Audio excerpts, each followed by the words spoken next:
Je sais que parfois, il peut y avoir cette tentation, ou dans certaines cultures d'église, où on met le pasteur sur un piédestal. Non, tous égaux. On n'a pas la même fonction, on n'a pas la même responsabilité, c'est tout. Mais l'un n'est pas plus efficace que l'autre pour faire avancer le royaume de Dieu. Oui. C'est Amen. un travail d'ensemble. Amen. Et quand on entend parfois les témoignages des personnes qu'on baptise, on s'aperçoit que les personnes qui viennent et qui s'engagent avec Dieu sont emmenées majoritairement par des personnes qui ne sont pas des pasteurs à la fois. Oui. Hein. Bonsoir à toutes et à tous. Bonsoir à toi, Daniel. Bonsoir Myriam. Je vois que tu es super bien accompagnée ce soir. Oui, effectivement. Donc, nous avons Lifa, mon petit garçon de 2 ans. Bonjour Lifa. Comme un petit air de vacances, hein, Oui, en avance. C'est l'église. L'église, c'est une famille avec des enfants, avec des jeunes. Et Effectivement. on est heureux de l'avoir avec nous ce soir. Donc, nous revenons sur le message de dimanche dernier. Le Saint-Esprit, un esprit de capacité. Oui. Et si ça se trouve, il va donner des capacités à Lifa pour intervenir. Et peut-être. Donc, dans cette nouvelle série, c'est plutôt on va dire, la puissance en tant que compétence, en tant que savoir-faire que transmet le Saint-Esprit qui va être abordée. Et juste avant d'en venir effectivement à ce plan-là, j'avais pris comme extrait en fait ta petite anecdote sur la sapologie. Eh oui. Et c'est ce que nous allons regarder tout de suite avant donc d'entamer donc les premières questions de la soirée. L'exemple le plus parlant pour voir cette œuvre du Saint-Esprit se trouve dans l'Ancien Testament et notamment quand il y a eu la construction du tabernacle. Pour ceux qui ne savent pas, le tabernacle, en fin de compte, pour résumer, c'était un temple portatif. Le peuple de Dieu était un peuple nomade. Dieu, d'une façon symbolique, voulait habiter au milieu de son peuple. Et puisque c'était un peuple nomade, il s'est adapté à son fonctionnement. Donc, il a créé un temple, mais un temple démontable. C'était le tabernacle. Mais ce n'est pas parce que c'est un temple démontable que Dieu veut en faire un temple de pacotille. Dieu ne veut pas en faire une vulgaire tente de chiffon. Il va tout de même utiliser des matériaux nobles, précieux. Il va utiliser de l'or, de l'argent, des pierres précieuses, le pourpre, le fin lin, du bois d'acacia, etc., etc. Non seulement il choisit des matériaux nobles, de qualité, mais en plus, il veut que son temple soit esthétique. Le Dieu que nous servons, c'est le Dieu du beau. Le Dieu que nous servons, c'est le Dieu de l'esthétisme. Et c'est pas parce que je suis une créature de Dieu que je dois me laisser aller. Et là, toutes les femmes disent à leur mari, « Chérie, fais chauffer la carte bleue, on va dépenser. » Et là, tous les sapologues aussi de l'Église se disent, « Tu vois, c'est biblique ce qu'on fait. » Quand on vient bien habillé avec toutes les couleurs, flashy, on sert le Dieu de l'esthétisme. On sert le Dieu du beau, et c'est une réalité. Il choisit effectivement des produits de qualité, des produits nobles, mais en plus, il les fait travailler.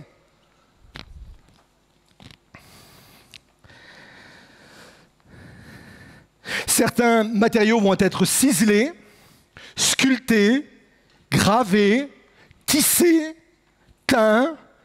Et si vous voulez une description précise de tout ce qu'il va faire, nous le trouvons dans le livre de l'Exode et on voit là les poteaux en bois vont être recouverts de matériaux précieux, il y a le tabernacle, il y a le chandelier, il y a les tapis. Bref, il fait quelque chose de qualité.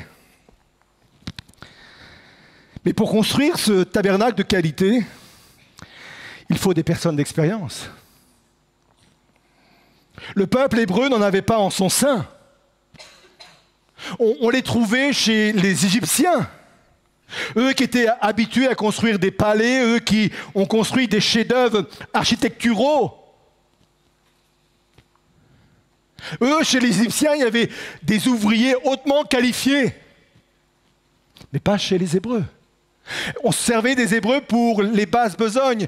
Et on pourrait même dire qu'on s'en servait uniquement pour construire, pour fabriquer des briques.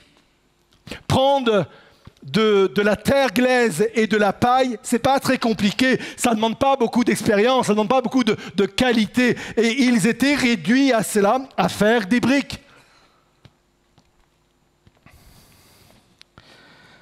On ne s'improvise pas sculpteur. On ne s'improvise pas ébéniste, orfèvre, tisserand, teinturier. Ce sont des vrais savoir-faire, sont de vraies qualités, de vraies professions. Et c'est là où l'esprit de capacité intervient. Alors déjà, Daniel, ma première chose, c'est je ne savais pas que tu connaissais la saphologie. Oui, peut-être tu peux m'expliquer ce que c'est, parce que je ne suis pas sûr que les auditeurs le savent. Ah bah je te laisse le faire, hein. Je ne suis pas une experte. Moi non plus, mais ça parle de la sape, être bien sapé en fin de compte. Et dans certains pays du continent africain, on peut le dire comme ça. Oui. Hein, on aime bien se saper en fin de compte, c'est presque une institution. Ah oui. Et on les voit, costumes, même les enfants. J'ai vu des fois des mariages où les enfants étaient bien habillés, beaux costumes, etc. Et le dimanche, généralement, quand on va à l'église aussi, beaucoup de couleurs, beaucoup de diversité. Et moi, je trouve ça super, moi. Oui, effectivement. Effectivement, mais ma question du coup par rapport à ça, parce que tu disais que Dieu aime ce qui est beau et tout ça, mais en tant qu'être humain, est-ce que justement ce n'est pas superficiel de prendre autant de soin de son apparence? Moi, je pense que c'est important de prendre soin de son apparence. Ouais. Et c'est vrai qu'il y a des textes dans la Bible qui parlent que pas de bijoux. Je sais pas, tu as la référence du texte? Oui, alors il y en a deux. Il y a la référence en 1 Timothée 2, versets 9 à 10. Alors là, c'est vrai qu'il parle plus spécifiquement des femmes. Je veux aussi que les femmes vêtues d'une manière décente avec pudeur et modestie ne se parent ni de tresses, ni d'or, ni de perles, ni d'habits somptueux, mais qu'elles se parent de bonnes œuvres, comme il convient à des femmes qui font profession de servir Dieu. Ouais. Donc, être finalement sans bijoux. Bon, ça. J'ai déjà tout faux alors, je crois, ce soir. Sauf que, comme on le dit souvent dans ce genre d'émission, il est très important de laisser un passage dans son contexte. Et c'est vrai qu'à cette époque-là, il y avait toute une culture de femmes qui étaient hyper arrangées, avec des bijoux, des vêtements, et en fin de compte, on les repérait uniquement que pour ça. Et le texte, en fin de compte, il vient dire, mais qu'on ne vous repère pas uniquement que pour ça, quoi. Les vraies valeurs, elles sont ailleurs. Et c'est là qu'il parle après de se parer de sentiments intérieurs, nobles, etc. Donc, il ne faut pas le voir comme une opposition. Il faut le voir comme, dans la société, à l'époque de Paul, il y avait des femmes qu'on repérait rien que par leurs tresses, leurs bijoux, leurs vêtements, etc. Et il est en train de dire aux femmes de l'Église, vous, soyez repérées pour autre chose. Mais ça ne veut pas dire qu'elles ne devaient pas prendre soin d'elles-mêmes. Je pense que ce qu'il faut retenir dans le passage de l'apôtre Paul à Timothée, c'est surtout la nécessité d'avoir de la décence et de la simplicité, en fin de compte. La décence et la simplicité font partie du royaume de Dieu, des valeurs du royaume de Dieu. Et encore aujourd'hui, je pense que Dieu nous appelle à de la décence et à de la simplicité. Et je pense qu'il ne faut pas non plus vivre dans une réglementation de comment on doit s'habiller. La Bible le dit, que le royaume de Dieu, c'est pas le manger, le boire, c'est pas le matériel en fin de compte, mais ça va à autre chose. Ce sont des valeurs qui sont beaucoup plus profondes. Donc non, arrêtons. Je sais que c'était une époque parfois dans certaines églises où on jugeait de la tenue, surtout des femmes. Toujours des femmes. Souvent les femmes, malheureusement. et en disant, voilà, il fallait s'habiller comme ça, donc pas de bijoux, parfois pas de pantalon, etc. Ou en fait, il y avait des robes, on donnait même la longueur de la robe, approximative. Donc non, tout ça, pour moi, on fait fausse route. Recherchons la décence. et prenons soin de nous, Oui. autant les hommes que les femmes. Parce que justement, ça me fait penser à la réunion des entrepreneurs Oui. il y a 15 jours. Oui. Il y a justement une jeune femme qui, Oui. elle, souhaite se lancer dans tout ce qui est personal shopper. Oui. Et en fait, tout ce qui va concerner en fait, l'image. Bon, alors, elle est axée plus sur les femmes Oui. parce qu'elle se dit, ben, justement, ce n'est pas parce qu'on est chrétienne Tout à fait. qu'on doit se négliger, qu'on ne doit pas Tout à prendre fait. soin de soi, qu'on ne doit pas avoir une belle apparence. Tout à fait. Et donc, j'ai trouvé ça super, en fait. Ouais, ça fait parce que si des fois on peut se faire repérer justement par l'inverse, Oui. par le fait qu'on est un peu négligé. Je vais raconter une anecdote, je m'en excuse à l'avance, et je vais même pas dire la vie dans laquelle on était à cette époque-là. D'ailleurs, c'était même pas l'église où on était pasteur. Avec Patricia, on s'est promené un jour dans une ville, dans les rues piétonnes, et on a croisé un groupe de personnes et avec une certaine coiffure, certains vêtements. Et Patricia me dit, moi, je te parie que ces gens-là, on n'a rien parié, hein, mais je te parie que ces gens-là, ils vont à l'église, quoi. Et c'était vraiment le cas, parce qu'on les avait repérés avec Oui. une certaine tenue un peu austère Oui. et une coiffure un peu austère, j'en dirais pas plus par rapport à la coiffure.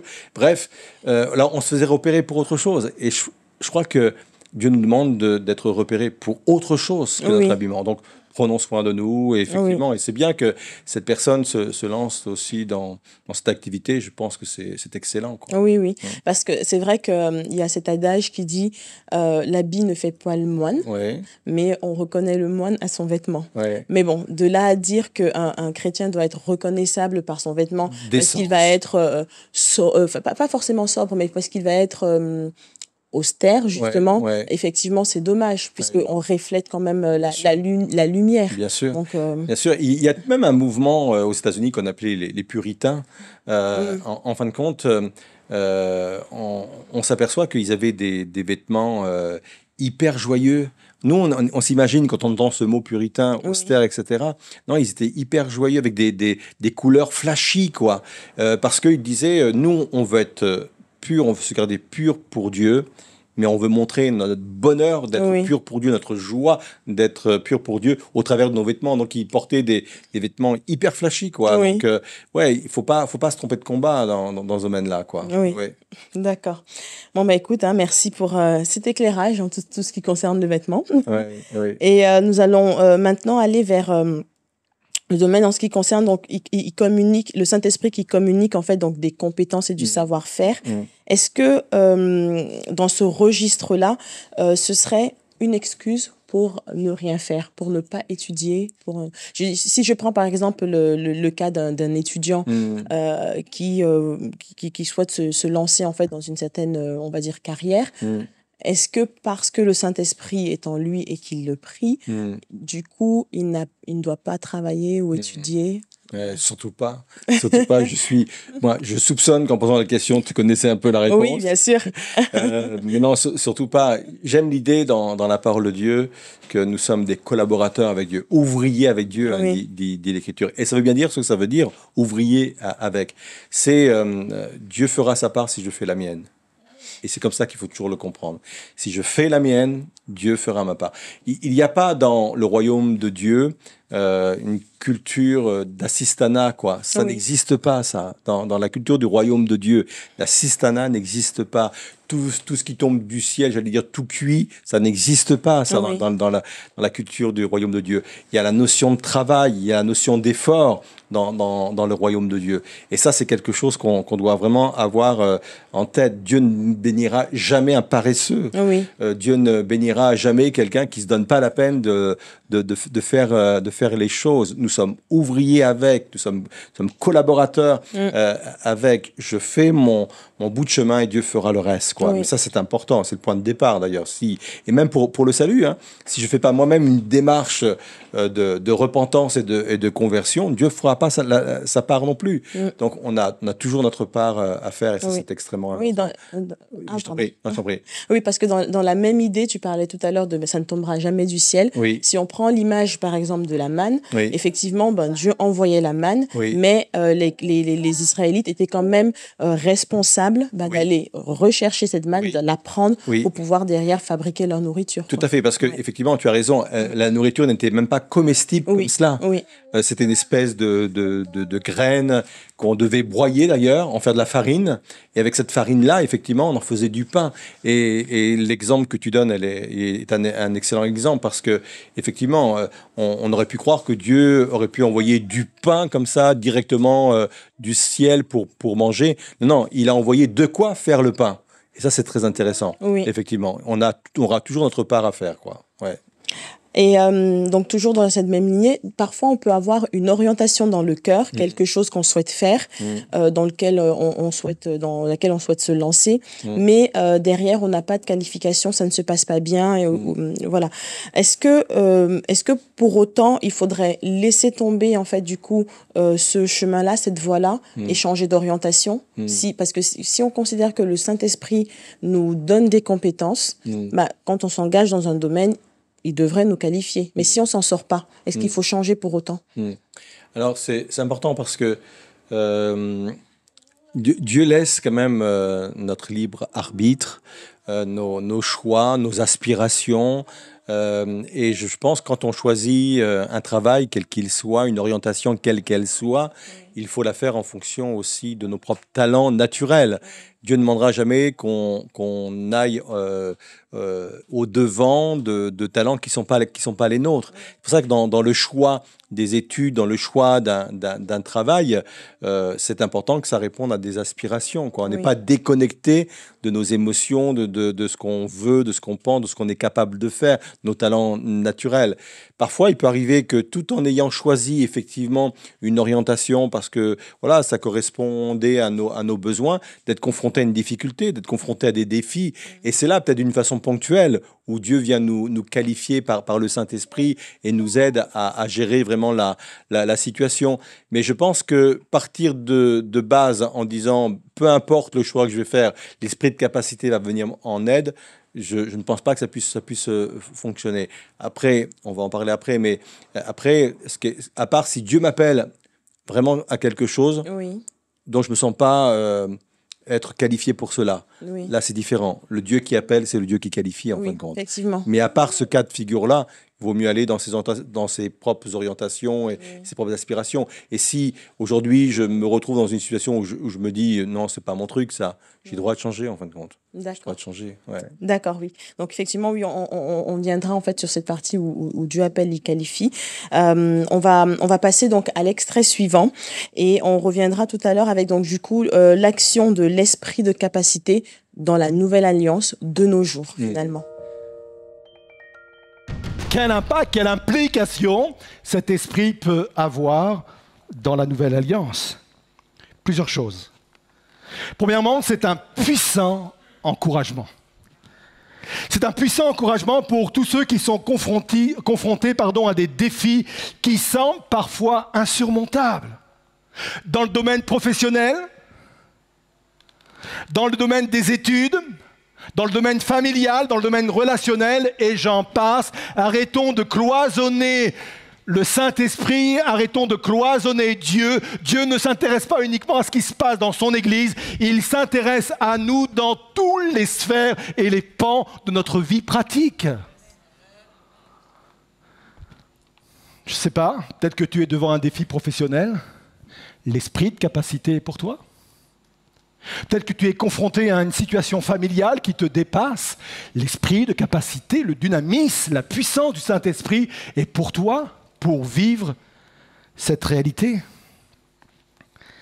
Il y a deux exemples que vous connaissez très bien dans la parole de Dieu qui vient aussi affirmer cela. C'est l'exemple de Joseph. On a vu toute une série il y a quelques mois de cela, vous pouvez revenir sur YouTube, sur la vie de Joseph. Mais Joseph était un homme extrêmement compétent. Tout ce qui touchait réussissait. C'était vrai dans la maison de Potiphar, c'était vrai en prison, et c'était même vrai quand il est arrivé à la cour du roi de Pharaon. Tout ce qu'il touchait, on dirait aujourd'hui, il a de l'or dans les mains. Et quand Pharaon est conscient de cela, de cet homme exceptionnel qui est Joseph, il va rendre lui-même ce témoignage. Pharaon, un Égyptien, j'allais dire un païen. Il va rendre ce témoignage, Genèse 41, 38. Et Pharaon dit à ses serviteurs, « Trouverions-nous un homme comme celui-ci, ayant en lui l'Esprit de Dieu ?» Il attribue son savoir-faire à l'Esprit de Dieu. Pharaon analyse, regarde cet homme exceptionnel qui dépasse de loin certains Égyptiens et il est en train de se dire, si cet homme est aussi capable, un savoir-faire, une intelligence aussi extraordinaire, lui il dit, c'est parce qu'il a en lui l'Esprit de Dieu. Remarquez, il ne dit pas l'Esprit des dieux, il aurait pu le dire en tant qu'Égyptien, il dit l'Esprit de Dieu. Il fait connaissance avec le Dieu des Juifs. Il y a l'exemple aussi de Daniel et de ses amis qui vont être déportés à Babylone. Et c'est vrai que Daniel et ses amis étaient en études là-bas, formés pour ce que le roi de Babylone avait pensé pour eux. Il est dit que Dieu leur donna une intelligence telle, une science telle, concernant même les lettres. Même les mathématiques, on a retrouvé des documents manuscrits, c'est documenté. Ils avaient une intelligence extraordinaire dans beaucoup de domaines. La Bible dit qu'ils étaient 10 fois supérieurs aux garçons, aux jeunes de leur âge. Ça fait envie, hein? Je sais, bientôt les vacances, mais ça fait quand même envie pour la rentrée, non? Et encore une fois, le témoignage qui est rendu est le suivant, Daniel 4, verset 18. « Toi, Belshazzar, c'est le nom que Daniel avait reçu des rois de Babylone, donne-en l'explication, puisque tous les sages de mon royaume ne peuvent me la donner. Toi, tu le peux. Pourquoi? Car tu as en toi l'esprit des dieux saints. » Alors, en ce qui concerne donc l'action du Saint-Esprit, justement, comme compétence, comme puissance qui donne de la compétence. Dans la Nouvelle Alliance, il me semble qu'il y a l'histoire de Pierre, le récit de Pierre et Jean qui ont guéri en fait donc cet homme qui était malade. Et quand les religieux les ont vus à l'époque, ils étaient surpris en fait de leur assurance. Donc c'était pas uniquement le miracle qu'ils avaient fait, mais également leur assurance. Pourtant c'était des personnes sans instruction. Et du coup. Ma question était donc, comment est-ce qu'on pourrait détecter les compétences dans lesquelles le Saint-Esprit, en fait, veut nous qualifier donc, parce que en réalité, nous ne sommes pas tous amenés, en fait, à briller dans tel ou tel domaine, finalement. Donc, chacun, personnellement, comment est-ce qu'on pourrait, justement, savoir là où le Saint-Esprit nous donne des compétences? Oui. Je vais reprendre un peu ce que j'ai dit au préalable. Je pense que tout dépend, et le cas qui est cité, c'est le cas des apôtres et des disciples qui ont été vraiment appelés à un ministère vraiment particulier. Oui. Et le ministère qu'ils avaient reçu, c'était celui de la parole. Hein. Quand Pierre a pris la parole devant ces milliers de personnes le jour de la Pentecôte, et quand après le miracle, on leur a interdit de parler du nom de Jésus, et c'est un peu le contexte, ils vont se rassembler dans une même pièce avec les disciples, ils vont crier à Dieu, et ils vont être tout à nouveau remplis du Saint-Esprit, et là, ils vont apporter la parole avec assurance. Donc, assurance, c'est pas simplement... voilà, ils sont sur d'eux, mais même c'était pertinent et percutant ce qu'ils disaient. Et c'était pas des orateurs connus, quoi. Et quand effectivement les Juifs de l'époque, les autorités de l'époque, les religieux de l'époque, les ont entendus, ils se disent mais il se passe quelque chose. Nous on les connaît, ces gens-là, c'est des pêcheurs de métier, ils n'ont pas fait d'études, etc. Pour avoir une telle éloquence et une telle pertinence dans leurs propos, ils ont dû faire des écoles. Et à cette époque-là, il y avait des grandes écoles, de grands penseurs, de grands philosophes, etc. Donc ils se disaient mais on les a pas vus avec des maîtres comme ça, c'était pas des disciples de tels penseurs, etc. Et ils ne comprenaient pas. En fin de compte, c'est effectivement Dieu qui les qualifiait parce que Dieu les appelait à cela. Et l'importance, c'est vraiment d'être appelé par Dieu pour ce qu'il nous demande de faire. Là, c'est un ministère particulier, mais c'est ça qui était important. Et aussi, comme je le disais aussi précédemment, parfois, on a notre métier, sans doute que Dieu est intervenu dans le choix de ce métier ou pas. C'est pas toujours un problème. Et puis on est face à un défi. Oui. Et comme tout croyant, faites connaître vos besoins à Dieu. C'est basique comme réaction quand on est face à un problème professionnel ou même familial ou relationnel, comme on le disait dimanche. Ça, c'est le propre même de tout croyant. Et comme le dit la Bible, quand je suis face à un problème, faites connaître vos besoins à Dieu. Et c'est là où l'esprit de capacité peut intervenir. Il intervient effectivement quand je suis confronté à un défi. Voilà un domaine que je peux identifier dans lequel je peux m'attendre à cet esprit de capacité quand j'ai un défi devant moi, quoi. D'accord, Ouais. d'accord. Et est-ce qu'il y a des limites en fait à ce que le Saint-Esprit peut nous enseigner et sur comment est-ce qu'il veut nous qualifier? Ouais, pour moi, ce sont des capacités illimitées. C'est lui qui juge jusqu'où j'ai besoin de savoir les choses, quoi. Et jusqu'où j'ai besoin d'être rempli de compétences pour accomplir des choses que je dois faire. Et je pense notamment au miracle, parce que c'est aussi un esprit de compétence quelque part. Le fait de marcher sur les eaux, c'est une compétence qu'on n'a pas. Pour moi, ce sont des compétences illimitées, quoi. Illimitées. Je connais cette histoire-là d'un industriel qui fabriquait des machines outils pour la mécanique générale. Et à un moment donné, c'était un ingénieur, en fin de compte. Il était patron de son entreprise en plus. Et il était devant un défi de trouver une pièce pour pouvoir faire fonctionner une certaine machine-outil. Et ça correspondait avec le fait qu'il s'était engagé à travailler pour l'Église un soir. Et lui, il devait rendre cette pièce-là pour les mettre sur le bureau des techniciens pour la mise en marche de cette pièce, quoi. Oui. Et il s'est dit, bon, je vais voir ça ce soir en rentrant. Je vais d'abord servir dans l'église que je m'étais engagé à le faire. Et quand il est rentré le soir, en quelques minutes, peut-être 1 heure ou 2, il a dessiné une pièce, mais avec une intelligence telle qu'aujourd'hui, bien sûr, c'était breveté. Aujourd'hui, l'équivalent de cette pièce n'a pas été trouvé, quoi. Elle fonctionne encore dans certaines machines parce que Dieu lui a donné à ce moment-là une capacité extraordinaire, quoi. C'est illimité, quoi. Et c'est ça qui est formidable parce qu'en fin de compte, c'est Dieu qui nous donne une partie de son intelligence, une partie de sa possibilité, de sa capacité. Et ça, c'est fabuleux. Oui. Et ne le voyons pas uniquement que dans les grandes choses, les choses, mais dans nos tâches naturelles de chaque jour. Quelqu'un peut avoir des difficultés à cause peut-être de la maladie ou peut-être de la vieillesse, peut-être à faire son repas. On pourrait dire, mais ouais, Dieu est capable de donner là des capacités Oui. parce que c'est adapté au quotidien de la personne. Ah, mais l'esprit de capacité, on peut le vivre tous les jours. C'est extraordinaire. C'est extraordinaire ce que tu dis.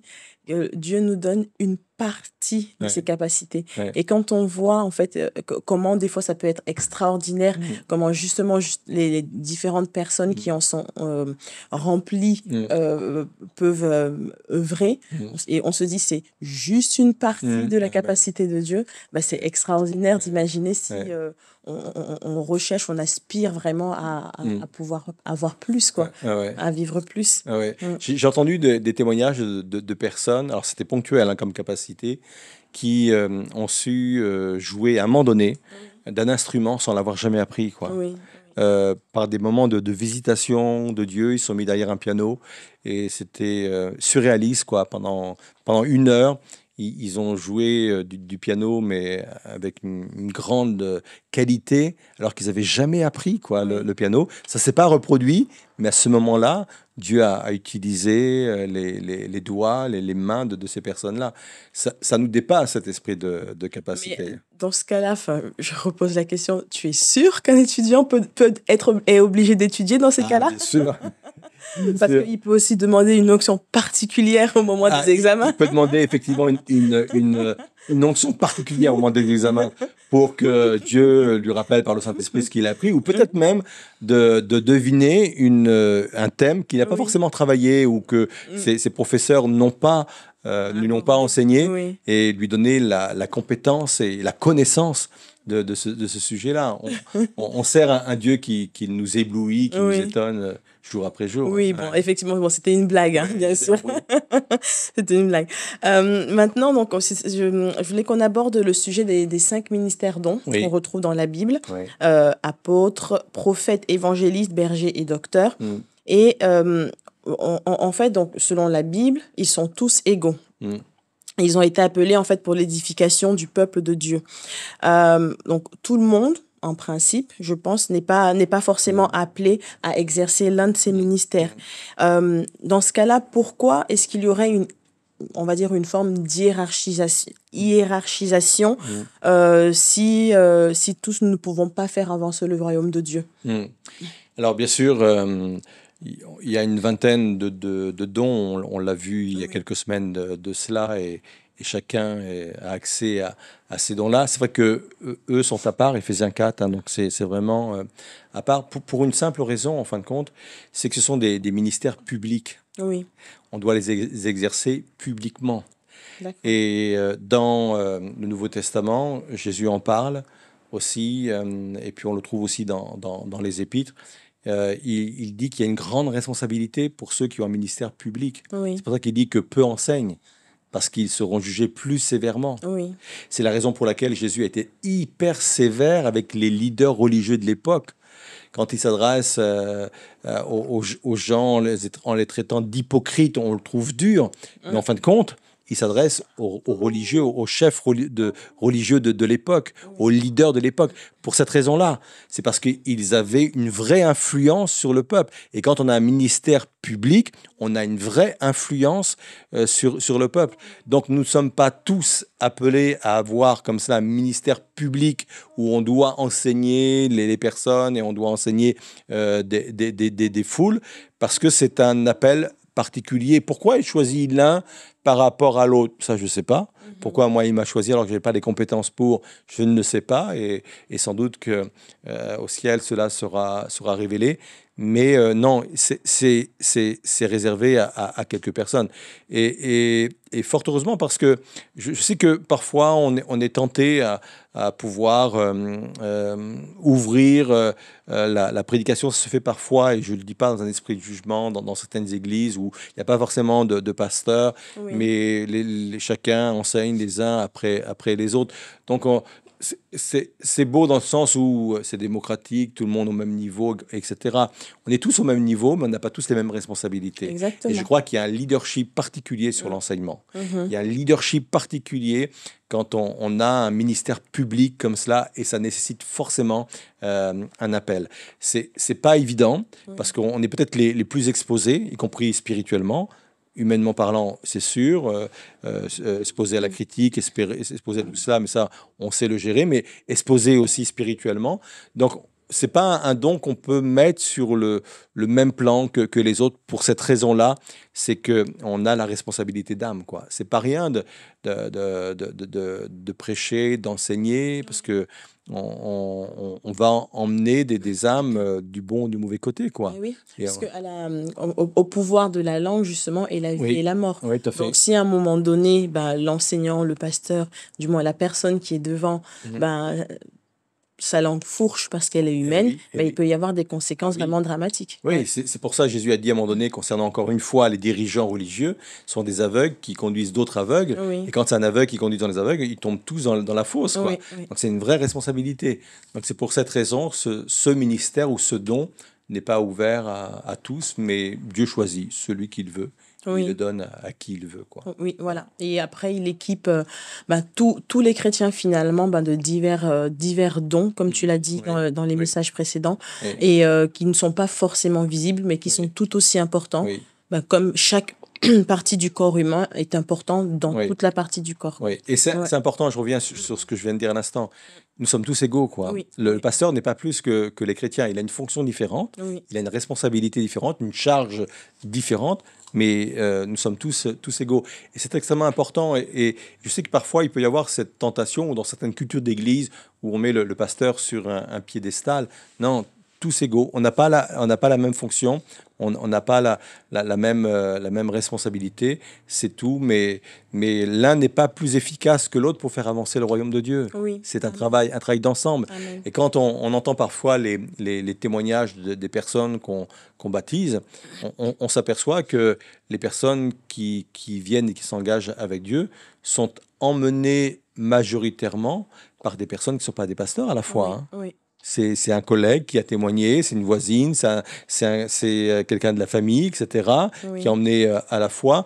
Lui, le pasteur, il était peut-être là le dimanche à prêcher, mais les âmes étaient déjà prêtes à recevoir la parole de Dieu. Donc, moi, je trouve que même le royaume de Dieu se développe davantage par les non-pasteurs Oui. que par les pasteurs eux-mêmes, parce que l'œuvre de Dieu se fait par l'Église, c'est le corps de Christ Oui, en tout à action qui porte et qui pousse le royaume de Dieu. Donc restons humbles, chacun à sa place, avec beaucoup d'humilité, parce que c'est ça le corps de Christ, quoi. Oui. Il n'y a pas un organe du corps qui est plus important que l'autre, c'est ce que Qu'un dit Jésus. Hein. Oui, L'œil ne peut pas dire à l'oreille, j'ai pas besoin de toi, ou au pied droit, j'ai pas besoin de toi. On a tous besoin les uns des autres, quoi. exactement. Ouais.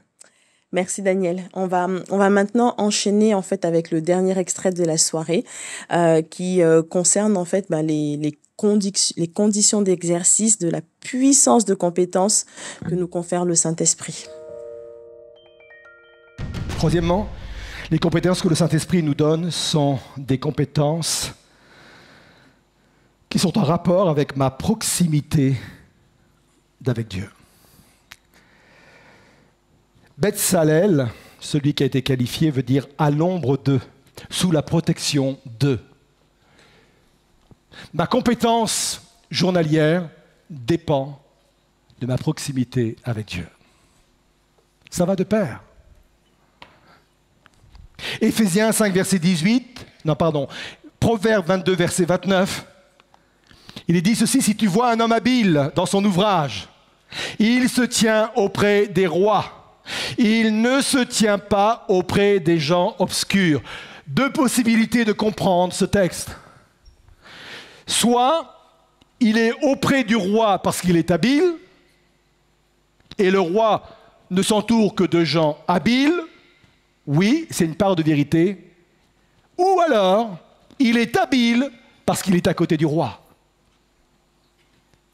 Et les deux sont vrais. C'est parce que je vais être dans la présence du roi des rois.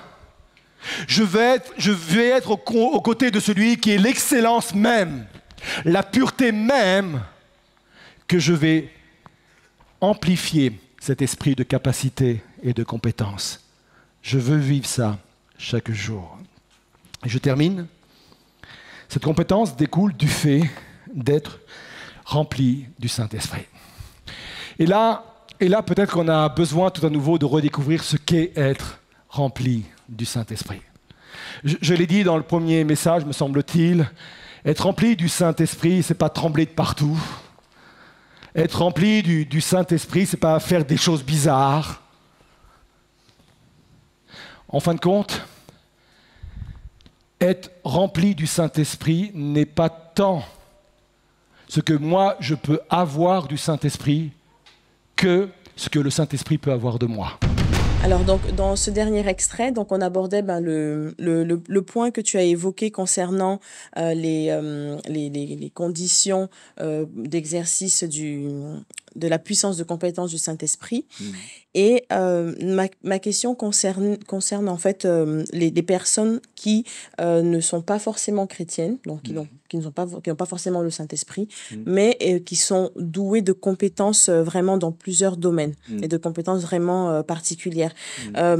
Pourquoi est-ce que le Saint-Esprit les aurait aidés si ces compétences viennent de lui? Oui. Alors, on a tous des compétences naturelles. Et c'est vrai que sans être forcément chrétien, sans forcément qu'il y ait l'esprit de capacité en nous, on est né du verbe naître, hein, avec des possibilités, des capacités totalement différentes. Oui. On le sait, il y a plusieurs intelligences maintenant. Avant, on était réduit à la connaissance d'une seule, mais il y a plusieurs intelligences. Il y en a qui sont très doués de leurs mains, il y en a qui sont très doués pour visualiser dans l'espace 3D, ces futurs ingénieurs, techniciens, etc. Oui. Et il y en a qui vraiment qui naissent. Et alors, est-ce que c'est un ADN hérité des parents, c'est génétique, je sais pas, mais sans doute, je pense. Mais c'est sûr qu'il y en a qui naissent comme cela, quoi. Et ça fait pas vraiment de différence entre être croyant ou pas croyant. Oui. Il y a des gens hyper doués qui sont pas forcément croyants, quoi. Mais étant donné que ces personnes, justement, ont été créées par Dieu, Ouais. bah, pourquoi est-ce qu'elles seraient dotées de ces capacités, de ces compétences-là, si ce n'est pas pour son royaume? Ah oui, oui, mais pas forcément, quoi, parce que la génétique, elle joue quand même, elle joue quand même. Et puis, sans tomber dans l'extrême, et je prends quand même un exemple extrême, la Bible dit qu'il y en a qui sont même doués pour le mal, quoi. Oui, oui, oui. Ils sont C'est vrai. ingénieux même, notre version dit ingénieux au mal. Donc le génie, quel qu'il soit, n'est pas forcément propre, le génie humain, hein, je parle, n'est pas propre au service de Dieu uniquement, au service du royaume de Dieu. Il y en a qui Oui. sont ingénieux pour des compétences qui justement nous éloignent des valeurs du royaume de Dieu. C'est l'homme. Ça dépend comment on utilise effectivement ces compétences. On peut les mettre au service de Dieu. Oui. On peut les mettre au service de l'argent. Mhm. C'est un autre Dieu, hein. On peut les mettre au service de la recherche sans pour autant être croyant. Ça dépend là où on investit nos compétences, mais c'est pas obligé qu'on investisse Oui. dans le royaume de Dieu, quoi. C'est vrai que souvent, enfin, ou du moins avant, il y avait pas mal, on va dire, d'avancées technologiques, pas mal de découvertes qui étaient faites dans un but noble, parfois pour guérir, pour améliorer en fait le train de vie. Et après, ben, ces choses-là sont détournées de leur utilisation première, ben, pour faire du mal, pour créer en fait des armes, par exemple. Effectivement, donc ça peut. Ah ouais. Ah ouais. Mais c'est vrai, j'ai pas les noms en tête et aussi le pourcentage, mais une étude a été faite et on s'est aperçu que beaucoup d'inventeurs, en fin de compte, avaient un arrière-plan chrétien, hein. Oui, Donc ça je m'étonne pas. crois que effectivement dans ce domaine-là, peut-être là dans ce domaine-là, Dieu a donné effectivement une esprit de Oui, capacité pour le bien de l'humanité. oui, Parce que bien sûr il y a le royaume de Dieu, mais ça nous dépasse. Mais malgré l'état de l'humanité, Dieu aime toujours l'humanité et veut aussi lui apporter du bien-être à cette humanité, hein. oui, C'est ce que dit la Bible quand il y a ce texte qui dit que malgré qu'ils l'ont rejeté, malgré qu'ils oui, ne l'ont pas accepté, Dieu pourvoit en abondance, quoi, en nourriture c'est vrai. pour ce peuple-là, quoi. Mm. Et voilà, c'est le cœur même de Dieu, c'est la pensée de Dieu, tout ça. Ouais. Oui, et imagine donc, je ne suis pas encore chrétienne, Mm. j'ai vraiment des compétences particulières et après je me convertis, je Mm. deviens chrétienne. Mm. Est-ce que forcément ces compétences-là doivent être mises au service du royaume de Dieu ou je dois rechercher autre chose Mm. ou, enfin, comment Ouais. agir en fait par Ouais. rapport à ça? Ouais. Alors, il y a pas de choses arrêtées, Oui, et c'est là où c'est important vraiment de se placer devant Dieu et de rechercher la volonté de Dieu. Seigneur, comment tu veux que je te serve? Avec oui, quelles compétences tu veux que je te serve? Mais c'est vrai que très souvent, parfois on cherche comment je peux être utile à l'œuvre de Dieu, au royaume de Dieu, et très souvent Dieu dit, mais je te l'ai déjà donné. oui, Et parfois même avant notre conversion, il y en a qui ont reçu des compétences d'informatique, il y en a qui ont reçu des compétences en communication, il y en a qui ont reçu des compétences oratoires, musicales, etc. Et Dieu dit, bah, la compétence, tu l'as déjà. Avant, tu t'en servais pour un autre royaume que le mien. Aujourd'hui, je te demande de mettre tes compétences au service de mon royaume. Et ça c'est peut-être dans ce domaine où Dieu utilise le plus de personnes pour mettre les compétences qu'ils avaient avant ou qu'ils ont en dehors du royaume de Dieu au service de Dieu. Donc oui, ça faut pas l'ignorer. Et puis après, peut-être que Dieu nous demande aussi de nous investir dans un autre domaine où c'est là où la volonté de Dieu vraiment a tout son sens et prend tout son sens. Et là, pour ce domaine-là, Dieu nous qualifie parce que comme on le disait, le Dieu qui appelle, c'est le Dieu qui qualifie. Je ne pense pas qu'il y ait l'idée de règle générale, mais ça englobe tout cela. Il faut vraiment être sensible là où Dieu veut nous appeler. Ouais. oui, d'accord. Et ben, pour le mot de la fin, parce que ben, là, en fait, on touche à la fin de notre émission, Mhm. mais également à la fin de l'année. Mhm. Est-ce que ben, tu aurais une exhortation, un petit conseil à nous donner pendant ces temps de vacances, ces temps de repos? Oui, bien sûr. Puisqu'on on termine cette année scolaire avec cette thématique du Saint-Esprit, Je pense que les vacances, c'est un temps propice pour se mettre à part et réfléchir vraiment à l'implication du Saint-Esprit dans nos cœurs et dans nos vies. C'est, comme on le disait, sans doute la personne peut-être la plus méconnue de la Trinité, Dieu le Père, Dieu le Fils et Dieu le Saint-Esprit. Et je pense qu'il faut renouer avec cette personne divine qui est le Saint-Esprit. Oui. Parce que rien ne peut se faire sans le Saint-Esprit. À un moment donné, il est dit que la parole de Dieu croissait dans les actes des apôtres par l'assistance du Saint-Esprit.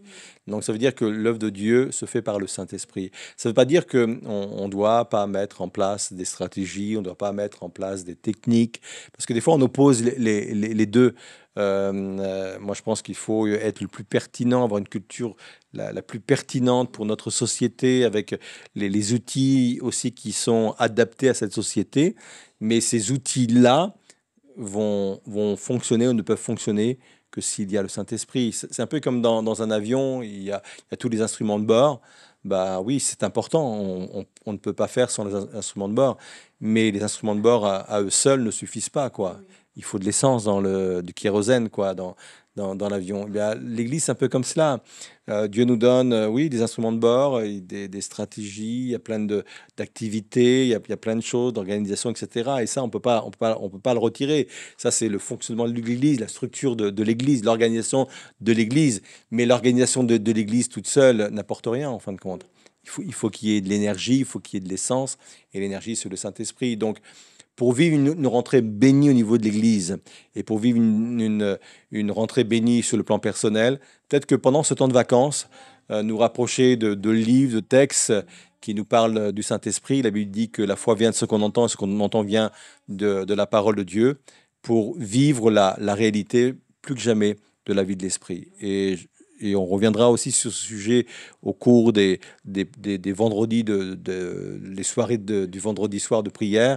On va rester encore quelque temps sur cette thématique du Saint-Esprit, parce que je pense que l'Église est à un tournant où on doit réintégrer cette réalité de la vie de l'Esprit en nous. Donc, profitons des vacances pour réfléchir, méditer, où j'en suis, moi, par rapport au Saint-Esprit, peut-être besoin d'être guéri, parce qu'on on a assisté à des choses qui étaient pas bonnes. Et qui ont fait peur. Qui ont fait peur. Abordons peut-être le Saint-Esprit avec un autre regard, de façon peut-être plus équilibrée, plus juste, plus biblique. Oui, voilà, profitons de ça pendant ce temps de vacances. Ouais. Donc, si je peux rajouter quelque chose à ton exhortation, c'est que j'ai vraiment le sentiment, effectivement, que le Saint-Esprit est comme remis à l'honneur en ce moment un peu partout. Et là, récemment, j'ai écouté un message où le prédicateur parlait du Saint-Esprit, effectivement, comme une personne. Ça faisait vraiment écho à ton message d'il y a 15 jours.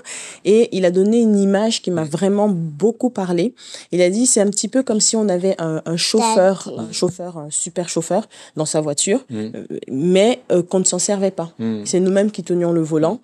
Donc, on a beau avoir un chauffeur érudit qui connaît très bien le parcours, qui connaît très bien le véhicule, mais on fait plein d'accidents, on se trompe de chemin, tout simplement parce que on ne fait pas appel à lui, on ne fait pas appel à ses services. Et que c'est la même chose, en fait, en ce qui concerne le Saint-Esprit. Parfois, on le met à côté, on le méconnaît, parce que, pour une raison inconnue, finalement, mais on le méconnaît. Donc, effectivement, le remettre au centre, comme tu disais, et faire la paix par rapport à tout ce qu'on a pu voir comme dérive en ce qui concerne l'action du Saint-Esprit. Tout à fait. Ce que tu dis, en fin de compte, on s'aperçoit que vraiment l'Église, elle se rejoint autour de ce message. Effectivement, je l'ai remarqué, sans qu'on se concerte d'ailleurs. Il y a plusieurs églises que je connais, des pasteurs que je connais, qui sont en ce moment autour de cette thématique suite à la Pentecôte. Suite à la Pentecôte, parfois il ou on ne prêchait que sur le Saint-Esprit le jour de la Pentecôte, le dimanche de la Pentecôte, et après on laissait. Mais j'ai vu plusieurs effectivement pasteurs après coup continuer une série. Je pense que Dieu veut interpeller l'Église sur ce sujet en ce moment. D'ailleurs, je crois que c'est Dieu qui inspire aussi les prédicateurs, et celui qui inspire, c'est le Saint-Esprit. Donc c'est la même inspiration quelque part. Et c'est pas étonnant qu'on voit parfois des séries comme ça au même moment, dans différents endroits, sans qu'il y ait eu de concertation.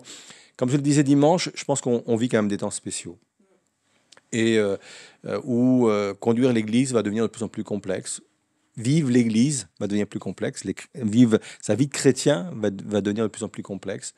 Et je pense qu'on n'a plus que jamais, on aura plus que jamais besoin du Saint-Esprit. Esprit de capacité, mais esprit de puissance dans tellement d'autres domaines également. Parce que nous sommes confrontés quand même, depuis le Covid, tout s'accélère. Je pense qu'on est tous d'accord pour dire on ne pensait pas qu'on allait arriver si vite là.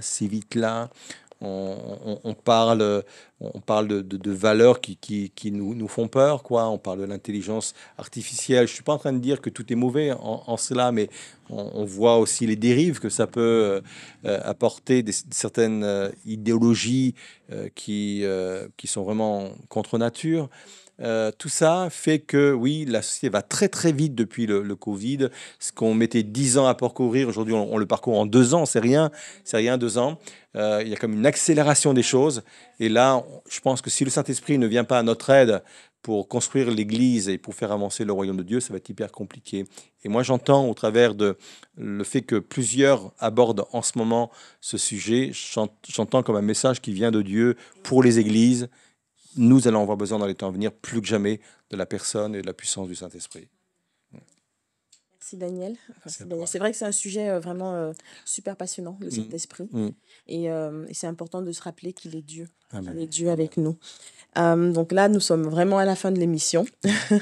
Donc merci beaucoup pour toute cette année écoulée, à toi et à Sam.